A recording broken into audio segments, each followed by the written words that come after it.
Hmm. Today I'll be working in my workbook called What Happens After This Life. I had wrote this workbook because the Left Behind series was very popular, but that has to do with those who were left behind from the rapture. We didn't have a book on what happens to Christians from rapture and beyond. And so I wanted to write a book on that.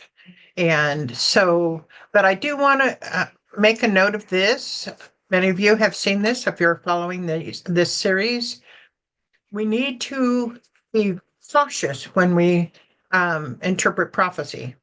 Now, I believe that my interpretation of the prophecy is accurate, but there are many other people that would believe just as strongly that their interpretation of the prophecies are accurate. We have to have an open mind. We have to study it. Don't let mine be the one and only time that you study the end times. Do your own study. That way you can come up with your own conclusions. One, and two, as things unfold, which may very well unfold during our lifetime, that we can say, okay, that's not how I had predicted it, but that fits the prophecy. We have to be open to that instead of being stringent. It is, we have a good example of people being too stringent about prophecy and having it have to be exactly as they interpreted it by the Jews who rejected Jesus because he didn't come the way they had expected him. So they refused to believe that he was the Messiah. We can't be that way. We have to be open that how we interpret prophecy may not be exactly like it is done. Okay, so I wanted to give that introduction or that premise first. Looking at the table of contents, we've already done what happens when we die, and we've taken a look at what the Bible says about heaven and hell. We've also taken a look at what is rapture and detailed it as completely as we can through the Bible's scriptures.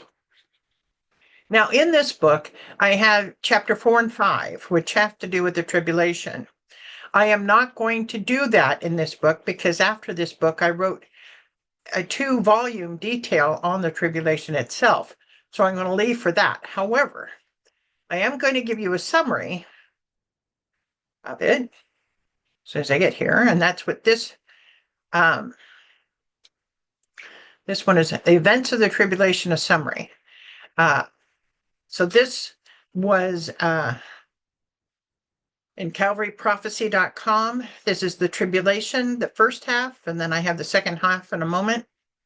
This is actually a good summary of what is going to happen. If you are interested in the tribulation in detail, I'll be putting on my book after I'm through this book. And so hopefully it will be on by the time you're looking for it. Here's the second half of the tribulation. So that's really all that's for this video.